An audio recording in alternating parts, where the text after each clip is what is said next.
All right, here we go. I affirm Stephen Chan defines economic sanctions.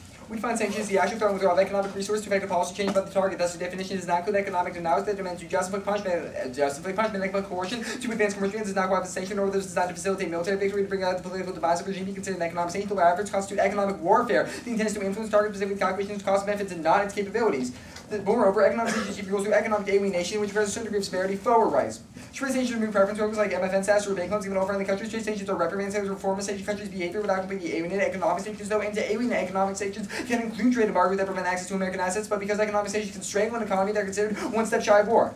This definition provides a contextual clarification of which economic activities are considered sanctions. This preserves that ground because I cannot be prepared to solve today for every possible import export from other countries, as well as the specific individuals they would like to sanction. This puts me at a strategic disadvantage because solving indicts or key weighings and solves a metric by which the size of the impact is calculated. And it would allow them to choose exceptions that spike and avoid AC harms, which create a 730-man time which puts the effort structure to disadvantage. Finally, in order to preserve reciprocity, NAV has the burden for the converse of the resolution that states ought to use economic sanctions. I value optimal foreign policy since the resolution's question of state policy ought to define one of the following four definitions: use, express, obligation, advisability, national expectation, or logical consequence, but all collapse into desirability because the state the actors is primarily solve collective action problems such as they cannot be obligated to act in a manner that is indivisible, and states care about utility over following principles: Haasnas rights.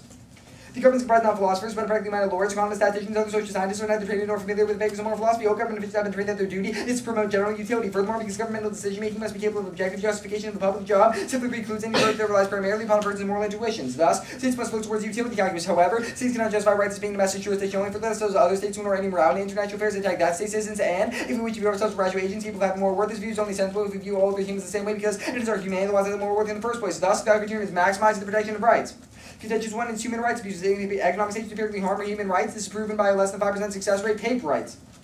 The HTC study seriously thought of the claim for success of economic sanctions. 18 rights we sell by force. In 8 cases, there was no evidence. The target made the demand concession. 6 do not qualify as economic sanctions. And 3 are indeterminate. Of HTC's 116 cases, only 5 are perfectly considered successes. This is partially true because the elites can avoid sanctions by smuggling products, which degrades the society. Andreas writes, for most people, the turn to the underground economy was part of a survival strategy needed. The message of government deliberately encouraged by parties to prevent social unrest. Everyone realized it was far more profitable to smuggle by party to the complete collapse of moral standards. This led to an increase in corruption and crime, which assumed staggering proportions under the sanctions. Smuggling were not used to break the law, but rather holy patriotic missions. In 1996, the Serbian prosecutor general commented that there had been no smuggled country's commercial infrastructure would have found it impossible to survive. Thus, the criminalization of society extends to every citizen even becomes government-endorsed policy. This leads to an overwhelming number of right violations. The citizens lose respect for laws, and government cease to enforce laws because they rely on these criminal networks. Thus, not only will sanctions not influence leaders, they will also resecure the power of corrupt elites because they will gain more power relative to other groups in the nation from smuggling profits. And the government will control the few remaining resources, which further increases power to oppress Texan rights.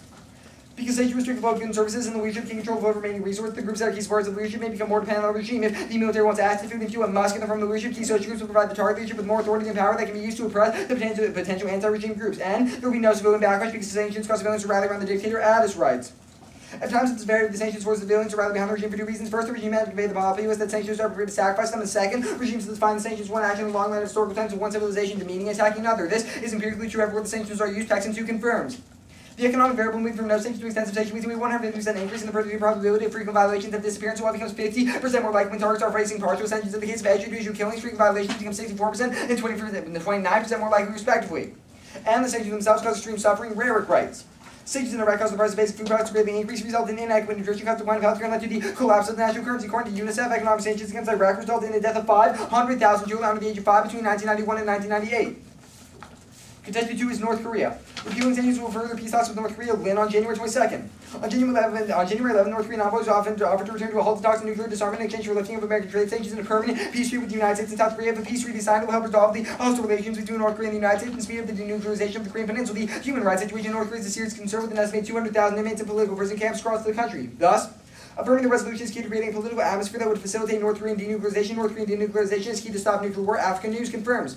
If there was one place today where the Third World War could easily erupt, it is the Canarian Peninsula with the Far East Asia. North Korea has never forgiven the U.S. for becoming the aid of South Korea and the Korean War. She still regards U.S. as an occupation force in South Korea and wholly to blame for the non-reunification of the country. The U.S. mistrust of the North and edge is so deep that it has the largest concentration of soldiers and weaponry in South Korea than anywhere else in the world. The DDR case said to have 1 million soldiers and a huge arsenal of various weapons. The world is anxious that military tension on the North Korean Peninsula must be diffused to avoid an apocalypse on Earth. Thus, creating good diplomatic relations is necessary to prevent a nuclear conflict between the United States and North Korea. And because getting rid of economic sanctions is key to facilitating that sort of diplomatic environment, I affirm. Yep. Okay.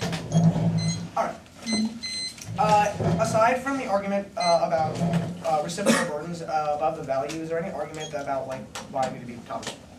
What? Why like I need to be topical? Nope. Okay. And everything just links back to the sanctions resolution. Yep. Okay. Cool. it's going to be MCAC.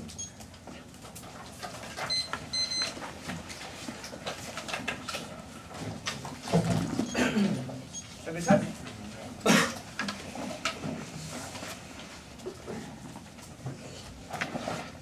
I don't usually vote for girl debaters because debate really is a boys' activity. I'm surprised by your ability to handle these issues. Because this actual ballot written by a female judge reflects a state of debate, I reject the resolution. Act 1 is abortion. The notion that you can objectively determine the truth or desirability of the resolution based on a 26-minute debate round is absurd. We use the tool of the flow to try to overcome this obstacle, but this solution is a ruse. Subjectivity is inevitable in evaluating and completing claims as you're breaking up for divorce from its perspective. Gary Fine writes. An argument is not something that happens in isolation, that happens in social and strategic context. Humans situate themselves in social life through argumentation, creating allegiances and divisions. Argumentation is as social as is cognitive linkage of the mind and systems interaction. Thus, we cannot escape the personal nature of the ballot and should recognize that no decision is absolutely correct. When evaluating the round, should embrace the personal nature of the ballot. But it also implies that arguments don't make sense outside the linguistic and historical context, so discussion of the resolution are meaningless if we are viewing the round from in proper context. Next, fiat is a ruse drawing us away from political action. Gordon Mitchell writes. Advocacy under fiat takes place on the plane of simulation. The power that backs the debater's command that we mandate the following is a mirage. The phantasm allowed you masquerade as genuine for the purpose of allowing the game of political simulation to take place. Debaters have no real authority over the actors they employ to implement their ideas and plans and counterplans. The only tangible effect of your ballot is to endorse the position run by that debater and create an incentive to run that or similar positions. Fiat is also practically harmful because it takes the place of real change. Mitchell 2. Such approaches instill political apathy by inculcating a spectator mentality. The function of fiat, which gives debaters stipulated political control over the external actors, coaxes students to gloss over the consideration of their concrete roles that involve the agents of the controversy of research. The construct of fiat serves as a political crutch by alleviating the burden of demonstrating a connection between in-round advocacy and the action by external actors defending plan or counterclaim mandates. Further, positions get more attention and more reproduction the more they win the later in the tournament they are run. Look how many people are watching this round. It's going to get a ton of attention. There are only like 2 people recording this round. This is getting so much attention. And if you feel the way the debater debated deserves to be reproduced, that is the better debating, which is what the ballot asks. Additionally, the act of voting itself creates positive change. Mitchell 3. Unlike the temporally ephemeral political commitment entailed in the defense of simulated plans, a commitment to future action made with reflexive fiat carries with it an outward activist imperative. The imperative is actualized with the judge's act of voting, and voting the judge not only issues a competitive reward to the reflective fiat advocate, but makes public the expectation that specified mandates will be implemented in the manner described. Finally, your ethical obligations to promote a better world and debate community supersede obligations to the flow because they actually have impacts. Fairness and education are only internally valuable to try to create a better world. Thus, whichever debater you personally feel presents the position more deserving of reproduction should be the winner. My case therefore addresses issues that I think are important within the debate world today, and their implications in the realm beyond those often discussed as implications of debate rounds. If I win the round, people will talk about it and will be forced to confront these issues. If I lose, people will dismiss this as a failed undertaking and will be further discouraged from the side position or discussion. Act 2 is the death penalty. These status quo contains a plethora of problems that simply cannot be ignored. Debate is dominated by male influence. The mere 13% of rounds judged and 26% of rounds debated by women at the last 6 TOCs contributes to a self-perpetuating cycle of exclusion. Griffin and Rader, right? Recruitment procedures and this exposure create a first impression of the activity is dominated by men. By and large, as a male debater or a male debate coach, I will discuss the activity with new students for the first time. Additionally, most debate coaches are men. This reinforces the socially proven norm to prospective debaters that the debate is an activity controlled by men. The initial scarcity of female debaters is compounded by structural labels placed by expectations. Griffin and Rader 2. Perceptually, women lack the levels of confidence present in males. Their expectations of success are low, and the pressures placed upon them are higher. This coupled with a lack of role models leads female debaters to view themselves as tokens and outsiders in the activity very early. This self-perception as token females creates a performance pressure. If it is assumed that a female debater is not as competent as her male counterpart, there's an additional pressure on the female to overcome the expectation that she will be inadequate. For many, this stress is so counterproductive that it interferes with one's judgment, and ultimately the prediction that the token will be inadequate may become a fulfilled prophecy. This phenomenon of performance pressure is especially prevalent on specific topics. It is usually presumed that a female does not have good grasp of military issues. Additionally, the very structure of the round gives an edge to male competitors. Larson and Freeland, right? The differences between men's and women's language readily become apparent when studying power relationships between the sexes and the use of interruptions. They gain control of the conversation. Generally, it is accepted for a man to interrupt a woman, but not for a woman to interrupt a man. Research supports that the interruption is a device for exercising power and control in conversation. Larson and Freeland 2 is the implication for debate. Although cross-examination in debate is not the same type of dyadic communication as social conversation, the research on interruptions and gender differences in speech does provide a starting point for understanding the gender differences in cross-examination. Their studies show statistically significant results that male debaters interrupt more than females, in showing their greater tendencies to exercise power. Combating these issues is imperative because there are implications into the real world. Griffin and Rader 3. There are implications for female representation and treatment in societal roles as debaters tend to become leaders in both the business and academic worlds. As the perceptions of women ingrained through debate experience are translated in society at large to leadership positions, the implication for underrepresentation of women in debate takes on greater significance. Finally, the global mistreatment of women is alarming. Christoph Wood done, right? More girls and women are now missing from the planet than men were killed in the battlefield in all the wars of the 20th century. The number of victims of this routine genocide far exceeds the number of people who were slaughtered in all the genocides of the 20th century. For those who live, mistreatment is shockingly brutal. Millions of women and girls are actually enslaved. There are 12.3 million engaged in forced labor, including sexual servitude. Girls and women are locked in brothels and beaten if they resist, but just enough to be kept alive and often sedated with drugs. Act 3 is a nuclear strike. There are several steps to be taken. First, there's a growing trend toward TOC topics dealing with international relations, traditionally a field dominated by male perspectives, especially when addressing issues of power and nuclear war. A move away from this trend would help combat pressure. Second, more female voices and role models are imperative. Tournament directors should make efforts to hire them and place them on panels and out rounds. Women should be hired as coaches and lab